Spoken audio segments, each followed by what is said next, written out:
can't see you. I bet you're gorgeous, right? Yeah, we can't see. So Ken, See the first row. we have to up our game tonight because when people who come to the Y are very savvy, and they know we're not going to get anything past this crowd tonight. Our subject is advertising. Right. I looked this up. Last year, the average number of ads, average number of ad minutes in a 1-hour TV show is 13 and a half minutes. I wish I could see you because I want to ask you, I'm going to lean forward. How many of you either pause the ads, tape the show and run your clicker through the ads, or mute the ads? All of you, right? Okay, so that to me says... Nielsen says that 55% of the public that records a program skips the ads. Only 55%? That's what they say. What's 45% are watching ads? I'm really surprised. It's 100% of my house. Yeah, exactly. And in this audience as well, my goodness. So you call your book Frenemies, but having read it, you could easily have called it The Convulsion of the Advertising Business, or even The Demise. So is Don Draper dead? He's on life support. And basically, I write a lot about disruption in previous books and stuff I do for the New Yorker, and you follow the disruption of the newspaper business, the magazine business, the television business, the music business. And if you think about advertising, you say, they're the funding mechanism for all of media, and are they being disrupted? And I found out after 3 years of reporting that, in fact, they are being in the disrupted. same way? By the same technology? They haven't had a drop-off of revenues the way, say, newspapers did from advertising losses, or television and magazines have. But they are, the fundamental disruption is with the cell phone in your pocket. This is the most personal device you have. It's as personal as your wallet or your purse. And the thought that someone's going to interrupt you with an ad message, excuse me, Ken, but we want to, it just drives you crazy. So 20% of Americans have what's called an ad blocker on their phone. No ads can get through. And people who grow up on Netflix and HBO say, you know, we don't have to watch ads.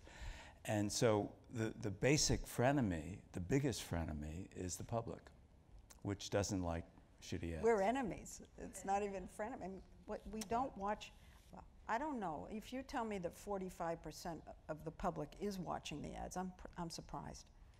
And I asked about watching ads on television, but when those ads do come up on our phone, it drives you crazy. So I wonder, I mean, I'm skipping ahead of my question, my order here, but I am wondering how merchants are going to sell things if they can't advertise. How newspapers are over, but they'll go on the web and they still won't be able to make enough money to make a good living, meaning that the smartest kids in the class won't go into journalism. This is my worry all the time.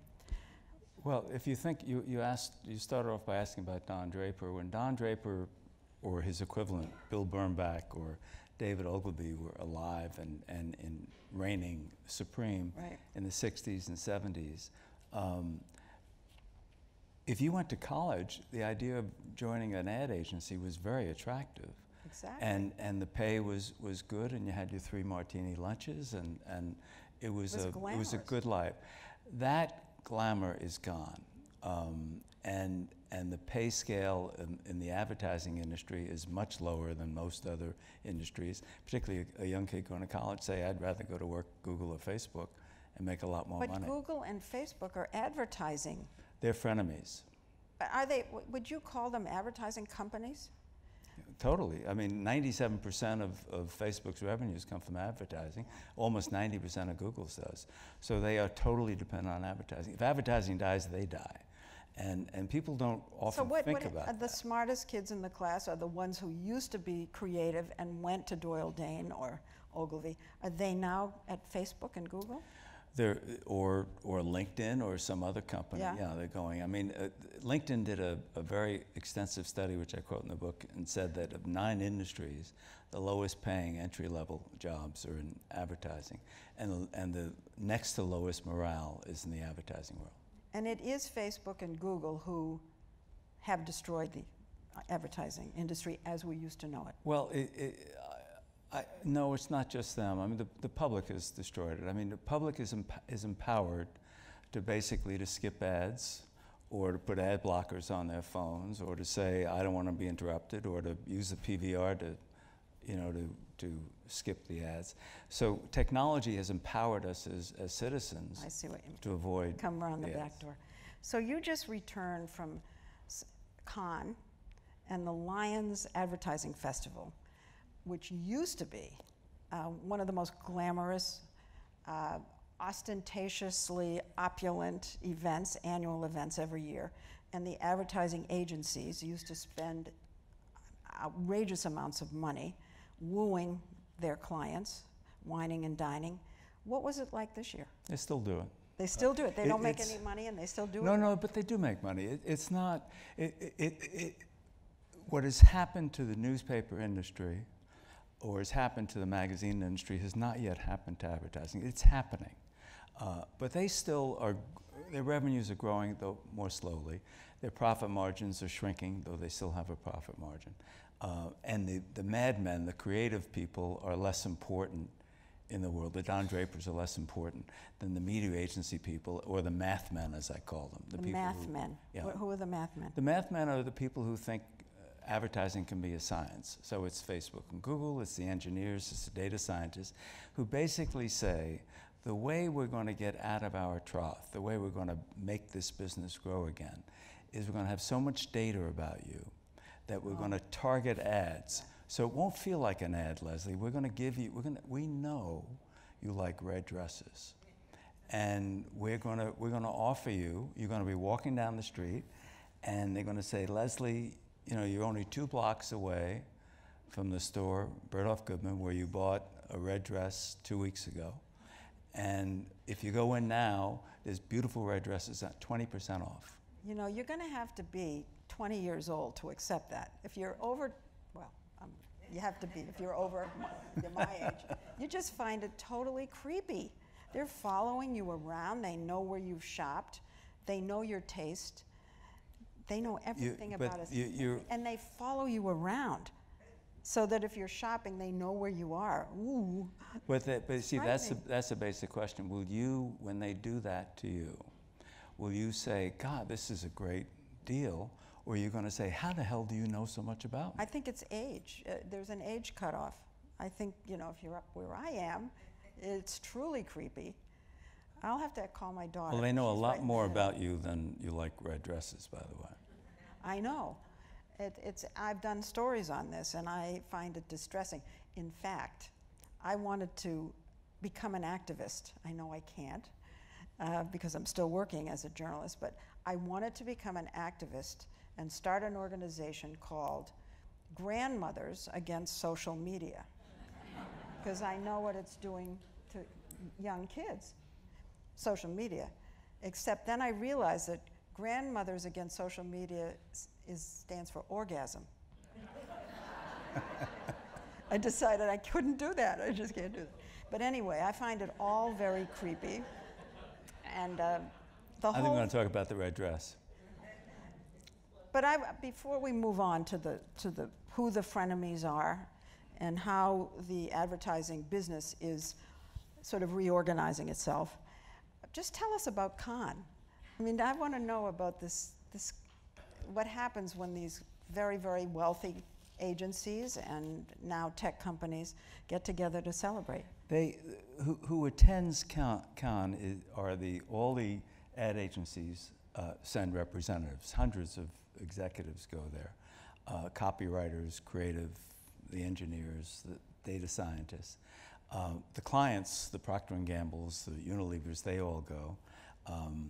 The Google and Facebook go. The consulting companies, Deloitte, IBM, they go. And they all spend a fortune.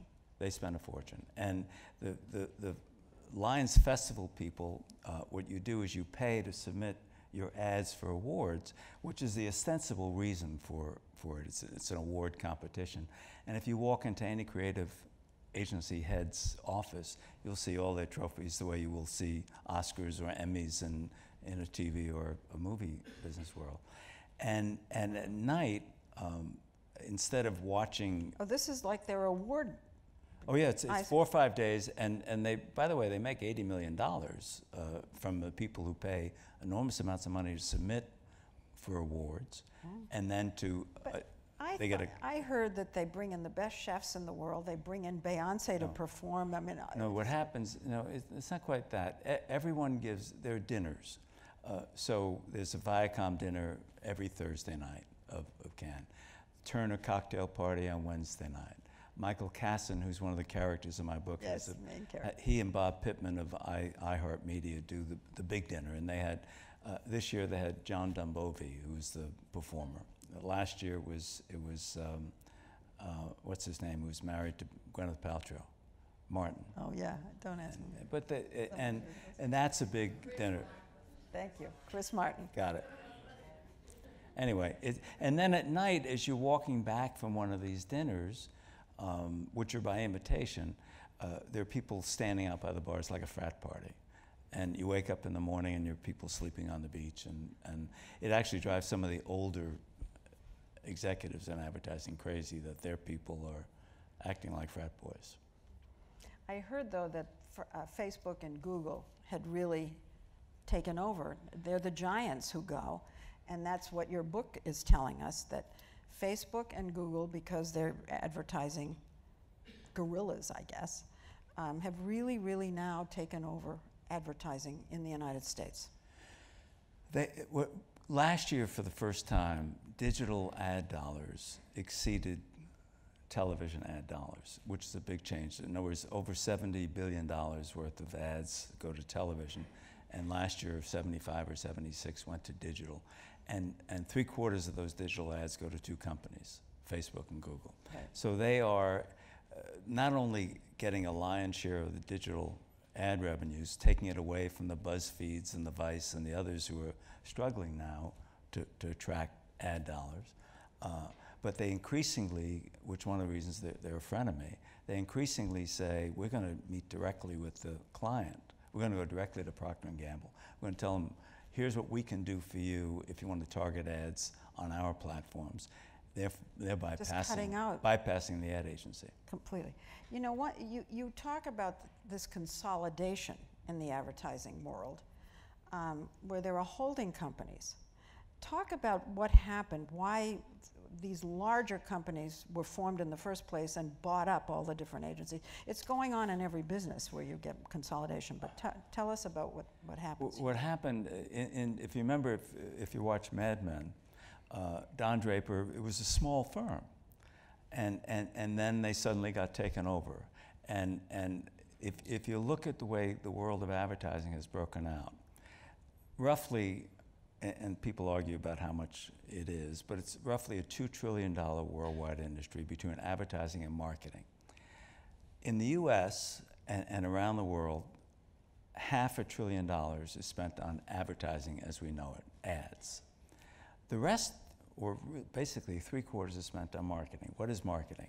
It's coupons, it's shelf space, it's direct mail, it's lobbying, it's public relations, it's all things. What the holding companies realize is that advertising by itself, we're losing, we don't get a 15% commission anymore. The clients took that away from them. We have to expand into other businesses, marketing businesses, to grow.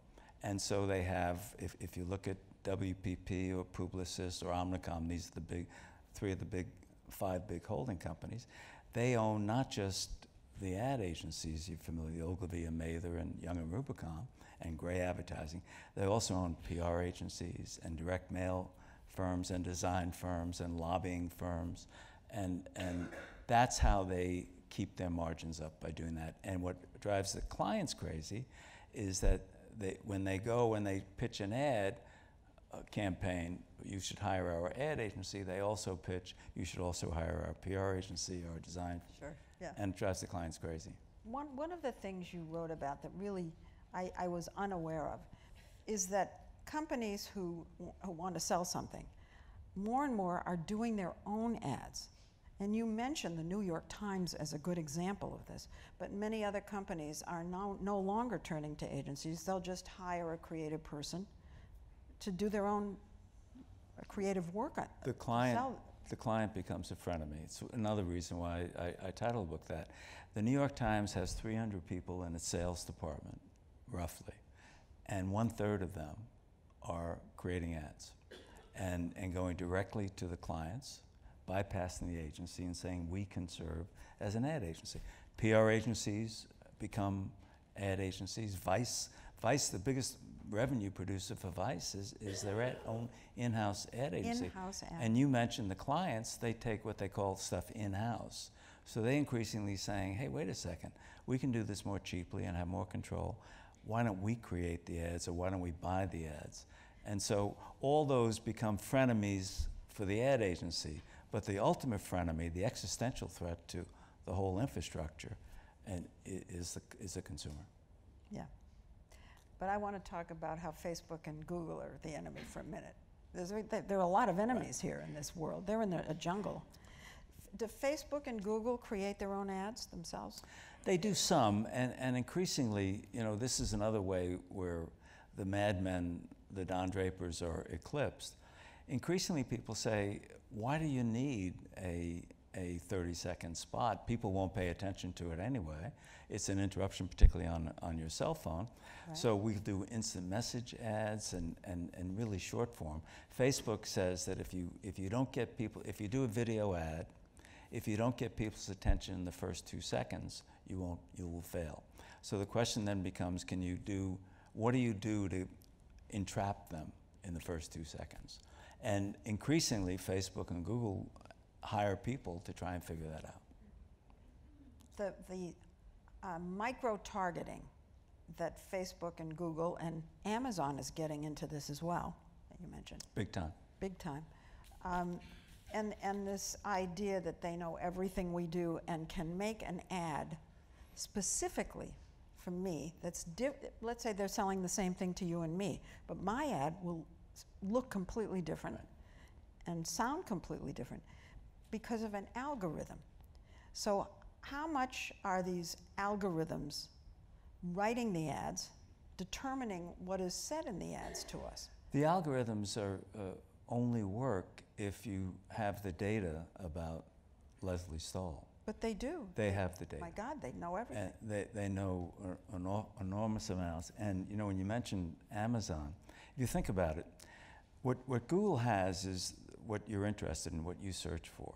And that's instructive, and they have millions of bits of data, billions of bits of data on people. Facebook has what you're talking about with your friends. But if you think about Amazon, Amazon has what you actually purchased. That is what the advertiser really covets. Yeah, they want that. That's the diamonds. And the other guys have gold. And so right now the advertising community is welcoming Facebook to get, not Facebook, welcoming Amazon to get in the advertising business. Of course, they see them as a counterweight to Google and Facebook. But eventually, they become the ultimate frenemy. Frenemy. And you say frenemy because the advertising agencies are still wooing them? Why the term frenemy? A frenemy is someone who's both your friend and your enemy. Yeah, but why are they still friends? You advertise, you want to cooperate with Amazon or Google or Facebook, and you put enormous amounts of ad dollars on. I mean, Facebook alone has more advertising revenues than all the newspapers in America combined. And Google has about 4 times as much. So they are a great platform for ads. So the ad agencies and they're not turning to the ad agencies, or are they? Oh, they do. They're both. It's both. They are both. They both go to them to sell. We want you to buy ads on Facebook or Google. They do that. In that sense, they cooperate. They're friends. But they also then go and meet directly with the clients. In that sense, they're an enemy. Okay. So a couple of years ago, when I was negotiating a new contract. When I say a couple of years ago, this goes back 20 years ago, when I was negotiating a new contract. I invited Barry Diller to lunch, and I said, and there were all kinds of articles to this point at that moment. I said, television is dying. Television news is dying, 25 years ago. We're dinosaurs. They used to call us dinosaurs. Should I get out of this business? Should I get out of network television news? And he said to me, you're right, it's dying, but it's dying very slowly. Very slowly. That was 25 years ago. We're still dying very slowly. But you know, if you think about it, Les Moonves is one of the characters in this book, the CBS head. CBS makes more money today than it did 10 years ago. When I wrote a book about television in '91 called Three Blind Mice, 100% of the revenues of CBS and the other networks came from advertising. Today, only 46% of CBS's revenues come from advertising. Where does the rest come from? It comes from cable companies paying them something called retransmission consent. The government allowed them, saying if you want to run CBS or NBC programs, you have to compensate them. It came from the elimination of what's called FinCEN rules in 1994, which means that they're allowed to own the programs that they run and sell them. And the growth of Netflix and Amazon, they sell their programs to them. Classic Frenemy. In the short run, it's great that CBS made $250 million last year from Netflix alone. But in the end, what are they doing? They're building up an enemy. Yeah. I want to just read something that really caught my eye on the subject of how network television is really, it's still alive, even though we think it's, you say, and you base this on a study, that for advertisers, the rating value of watching YouTube for an entire week would only match the value of a single episode of The Big Bang Theory. So in terms of networks, even though you're saying that we're gaining from ad revenue less and less, it's huge still. Well, the argument is that how do you match the mass audience of a network? And that's the appeal that they have to advertisers. If you want to get everyone to know about your product, you want to be in the Super Bowl or the Academy Award, et cetera, et cetera. The problem is, when you think about it, you sell your programs to Netflix. There are no ads on Netflix, on Amazon, on Apple. And your programs that are repeated by people who've recorded them, they skip the ads, so they're not seeing the ads. So the number of people who are seeing your ad impressions is dramatically declined. And at some point, the advertiser is going to say, why am I paying more for less? And that's one of the this is part conundrums of the book that I really found the most interesting, that people are realizing that these ads online are not that effective. It came out that Facebook exaggerated how many eyeballs were watching ads on Facebook and how long people were reading these ads. I think that people who are advertising are getting very suspicious of how effective it is to advertise online, and also are worried about the privacy issues. So the future of advertising on those platforms is in question, isn't it? Oh, I think there's, I covered the Microsoft trial in 2000, and you watch the behavior of Microsoft then, basically saying to Dell and the other computer manufacturers, if you want to have our operating system, you cannot carry the Netscape browser. You have to do the Internet Explorer browser. And they were found guilty of being a monopoly behavior. If you look at Google having an 80% market share of search, or you look at Facebook and their dominance, and you look at how they behave, or you look at Amazon today. I mean, if you say to Alexa, give me a battery, what does Alexa say to you? It offers you an Amazon battery. So as oftentimes Google searches, things they own are at the top of the search, like YouTube. And so at some point, the 800-pound gorilla, government, is going to potentially get in this game and say, stop. You know, I go back to social media, which is another part of, not advertising, but it's another part of what's going on online and this invasion of privacy question. And you just know what you just said. There has to be regulation. There's just no way out of this. Well, there is in Western Europe, as of May Yes. 25th, 28 countries said that people have to opt in if you want to collect their data. In the US, you have to, if you don't want people to collect your cookies and your data, you have to opt out. And it's really hard. Oh, it's impossible. It's impossible. Yeah, it's really Well, hard to do. everybody here knows, right? And that's deliberate. But if, in fact, we went to a Western European model, that would really shake the foundations of the advertising world. I was wondering if that topic of what Europe has done, forcing opt-in, was the main topic at Cannes. No? They weren't talking about whether... There's a level at which people, you know, the boat is taking on water, but you just, the party goes on. The Bourbons, the last days of the... And I mean, there's some of that. Some of that is that it's too painful to focus on the fact that you may sink. Some of it is that you believe you won't sink. You believe, actually, and there is a belief in the advertising world, and this gets to your privacy question. They believe that the future is not the 30-second spot. It's not the interruption on your cell phone. It's basically reconceiving an ad as a service to you. We will know so much about you that we'll be able to deliver a message to you that you will find appealing and attractive because it's a service you're offering. So the question then becomes, if you have an ability, it's a seesaw, if you have an ability to elevate and do more targeting, as you go up in targeting, you go down in privacy. If you want to increase privacy protections, the ability to target goes down. But they're betting that they'll be able to target and that people will accept that.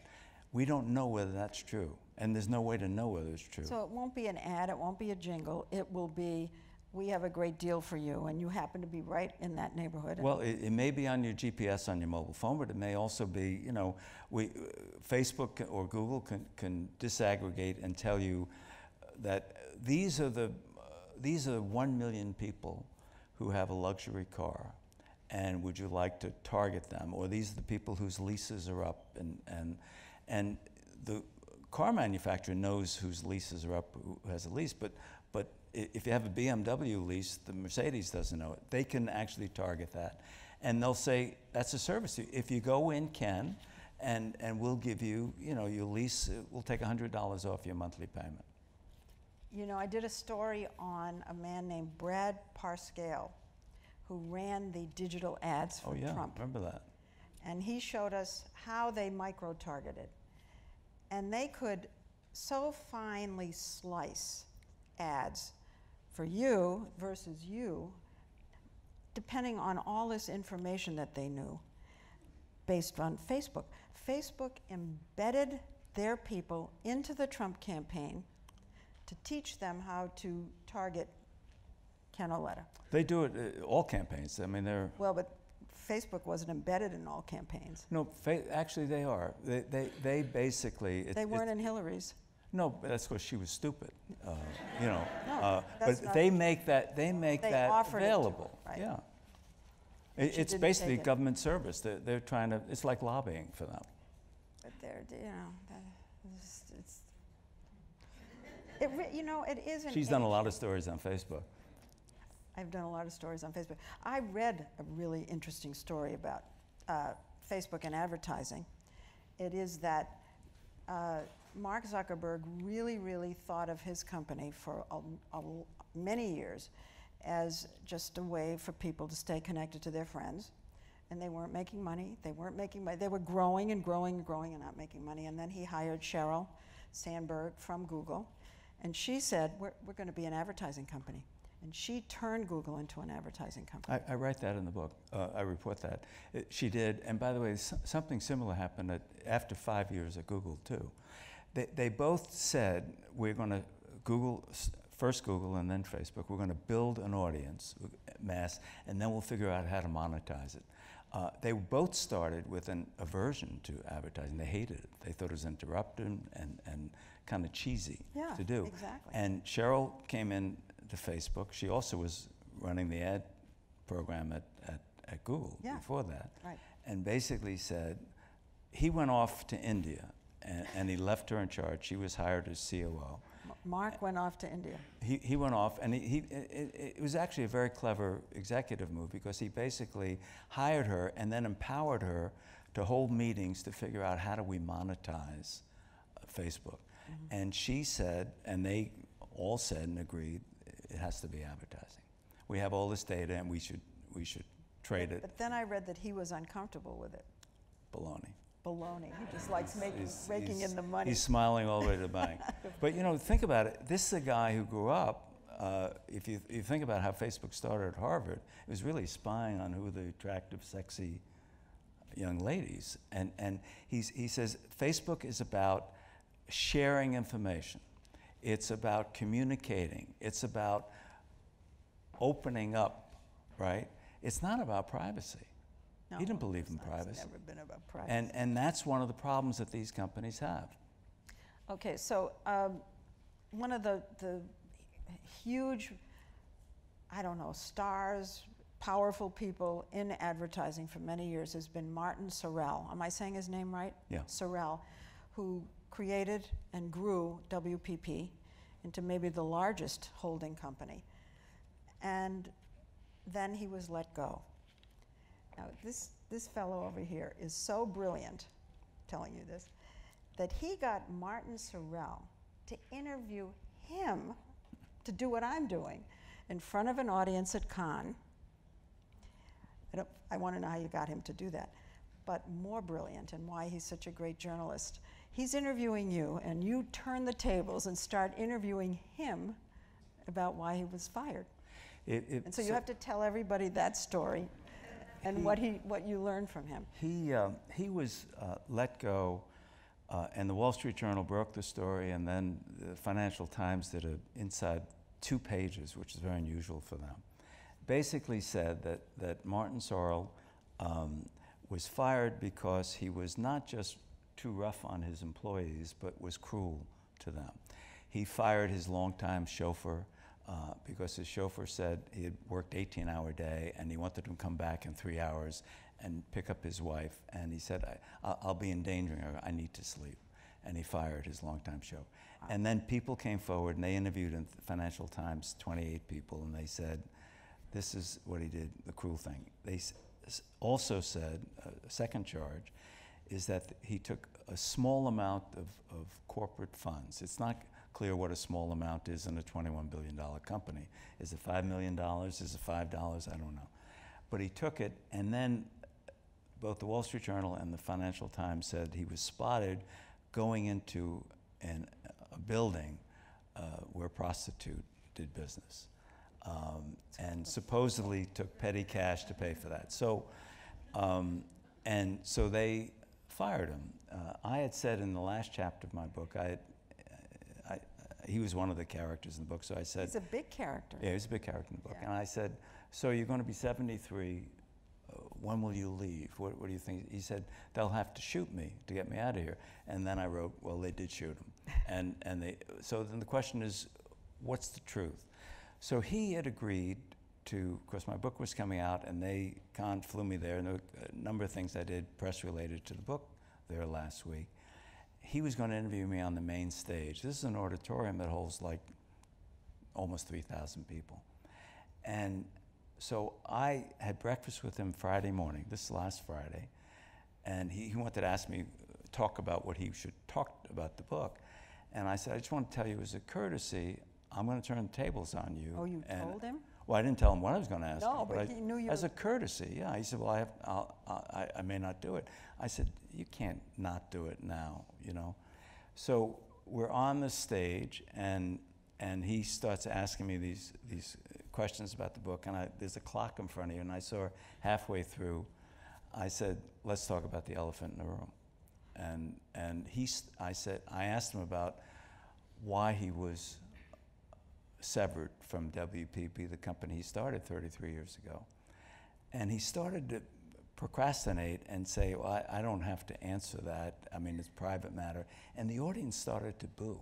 Oh, really? It was extraordinary. And I just instinctively did, you know, more booing.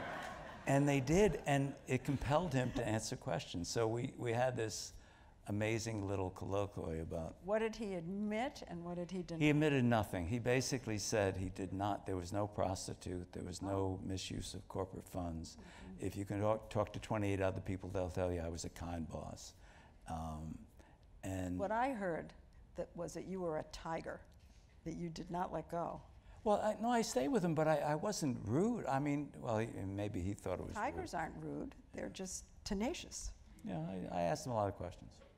Was it good? Was it fun? Or uncomfortable? It was fun for me. I don't think it was fun for him. So in your career, I have a little list here. As you have become the premier media reporter, and you're called a media critic, you have interviewed all the biggies. Barry Diller, Bill Gates, Rupert, John Malone, Ted Turner, Harvey. So I thought, you know, I want to hear some dish. Harvey? Harvey, you want to talk about Harvey? That wasn't the dish, but okay. Sure, Harvey. What did you know about Harvey? Well, I profiled Harvey for The New Yorker in 2002. And I would hear all these stories about his behavior. It was pretty well known, right? Well, it was all whispers. The problem, but I knew, and I had the names of two women, one who was allegedly raped, and the other who was his assistant, and each of them were paid roughly $250,000 to sign non-disclosure agreements. You heard that back then? Yeah. So what happened was that Harvey at first wouldn't cooperate, and then I said I'll do the piece anyway, and of course then he cooperated. So we spent a lot of time together. And my last interview with him was at he had an office Upper Broadway in the 60s, and it was just the two of us in the office. And what you often do, when you know it's the last interview, you save the really unpleasant questions for that last interview. Getting nervous? So I said, Harvey, tell me about, and I named the two women, and the amount of money. And he stood up over me. I was still seated, and he stood up, clenching his fists, and his lip was trembling. And I thought he was going to take a poke at me, right? So I stood up, face to face, and Harvey started to cry. And he said, these were consensual affairs. This was not, and if you write that, it's going to destroy my marriage to Eve, his first wife. And it's going to destroy, I have 3 daughters, and it's going to ruin their lives. And I mean, literally crying. Oh, he was literally crying, yeah. And so then the question became, But he admitted it, but said it was consensual. yes, which is what he said in right. 2017. So the question for us at The New Yorker, I had a number of anecdotes, of anonymous anecdotes of things he would do, coming to the door of the Bel Air Hotel. He had a young, attractive assistant, and he asked that she bring the papers to him at the Bel Air Hotel, and she opens it up, and he's standing there naked, and she screamed and ran away. But I mean, things like that. And so the question is, do we write this in The New Yorker? So the first question was, what about those checks? Were they, Disney was the corporate parent, or were they corporate checks? If they were, we were sending someone to jail. No question about that.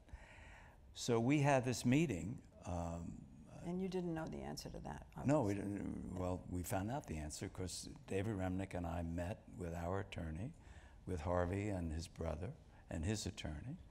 And I said, I need to see the canceled checks for these 2 women. And he started screaming, you know, we'll prevent we'll prevent you from publishing. And we said, there is a First Amendment. I don't think you can do that. His lawyer said that to him. And then I said, we need to see it tomorrow. So he came back the next day with 2 personal canceled checks. And so we had a decision to make, and David Remnick, the editor of the magazine, said that, Ken, he was at the Washington Post before the New Yorker. He said, when we exposed Mark Hatfield, the senator from out west, right. we had 11 women on the record accusing him by name of sexual harassment. We had 0 women. We had, and so the question became, are we the National Enquirer? How we do it? I mean, I've always thought, my God, could we have prevented things had we published in 2002? On the other hand, we're the New Yorker, and we're not. But it was the New Yorker who eventually published the big story. Yeah, what happened? Yeah, it was, and what happened there was that Ronan, I gave him my papers on Harvey because I'd tried a number of times over the years to nail Harvey. You handed your notes over?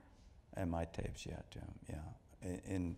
In last spring. Wow. He called me, did an interview with me, and I thought he had the goods. He said he had 3 women on camera and 5 women off camera, but by name. By name. And which I didn't have when I did. As the Times had women by name, Jodi Kantor, and fabulous that they were able to get people to talk. Oh, wow. So then NBC turned it down. So I then introduced him to David Remnick, and he did these amazing things. Is that how? Oh, so you gave him your notes for NBC, not? Yeah. But my notes was not dispositive. He already had. He did amazing work. He did. But I wanted to know, my question really wasn't going to be Harvey after all, but that was a pretty good story, wasn't it? That was a 60 Minutes interview. I would have totally blown it. Because I wanted to know, among all these giants whom you've interviewed, who was the smartest, who was the toughest, who was the most fun, and who was the most insecure? I think in many ways the smartest was John Malone. John Malone has a computer for a brain. I mean, yeah, Bill Gates is very smart, no question about that, and as is Larry Page and Sergey Brin. But John Malone just has you're talking about a computer, he's really smart. I remember once when I had done a profile of him in '95, and then some months later I did a long profile of Rupert Murdoch. And Murdoch was going to meet with John Malone to talk about deals they could do together. And Murdoch said to me, he said, the one person I love talking to, because he's the most strategic and brilliant in playing chess, is John Malone. And so I said, this was actually one of my fun stories, I said, I'd like to come with you. I had access to Murdoch. I was a fly on the wall in his office for 10 days. And I said, can I come with you to Denver? He said, no, you can't come. I'm meeting with John Malone. I said, if John Malone says okay, can I come? He said, well, if John Malone says you can.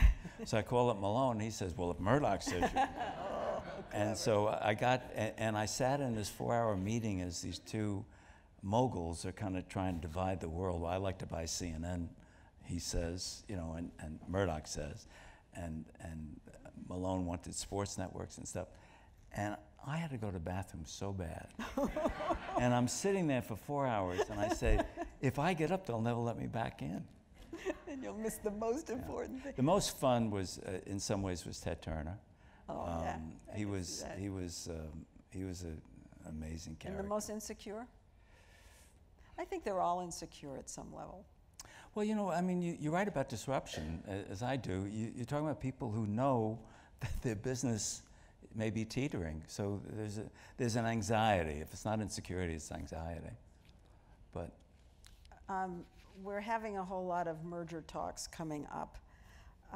What do you think is going to happen with Fox, Disney, and Comcast? And what's the personal issue between Iger and Roberts? Well, Roberts tried to buy Disney years ago, and that created bad blood, and he failed. So it created bad blood with Iger. Iger was number 2 then. Michael Eisner was running it, and they were very angry. They felt he was trying to do a hostile takeover, and you don't feel kindly about someone who's trying to rape you. So now he's coming at them again, trying to block a deal. And yet today, an important thing happened today. The Trump administration Justice Department approved the merger of Disney buying Fox, which puts pressure on Comcast now To come up with an even better bid? Well, they're going to do that, or they were going to do that. But does it mean that is there some signal that was sent to Comcast that we will not approve your acquisition of Fox? What the government said today is that we approve Disney buying Fox as long as Fox sells its roughly 25 regional sports networks. Of course, Disney is so dominant in sports with ESPN. And it always seemed that Rupert preferred Disney. Was that personal, or was there another? Yeah, he likes Iger, and also Disney was paying in stock, and he likes the future prospects of the Disney stock going up. And having his son over there. And having well, no, he's not going to have a son. James is not going to go there. James is leaving. Murdoch has done a Sophie's choice. He chose his son Lachlan over his son James. So Lachlan will stay at Fox, at what's left of Fox, yes. and James won't go to Disney. James will go off and do something else. So here's the most important question I'm going to ask you. Uh-oh. Uh-oh. What do you think is going to happen between Sherry Redstone and Leslie Moonves over CBS and Viacom? I have a personal interest in this question. Well, unless you believe that the courts, the Delaware court, will say that 2 classes of stock is illegal. That is to say that Sherry Redstone, even though she only owns less than 20% of the company, she can vote 80% of the shares. Or Warren Buffett has a similar thing, Google has a similar thing, Facebook has a similar thing, Murdoch has a similar thing, 2 classes of stock, New York Times has a similar thing. Unless you believe that Delaware court is going to rescind that rule for everybody, which I don't believe, Les Moonves will probably get fired. Or he'll walk. And he gets about $170 million if he's ousted. He is arguably, I'm not saying this because you're at CBS, but there's no question that among modern TV executives, he's the most successful in the last 25 years. But he's played a very rough hand, and he's basically said that even though she has his seeming voting control, I don't want her to have it. I want the voting control. And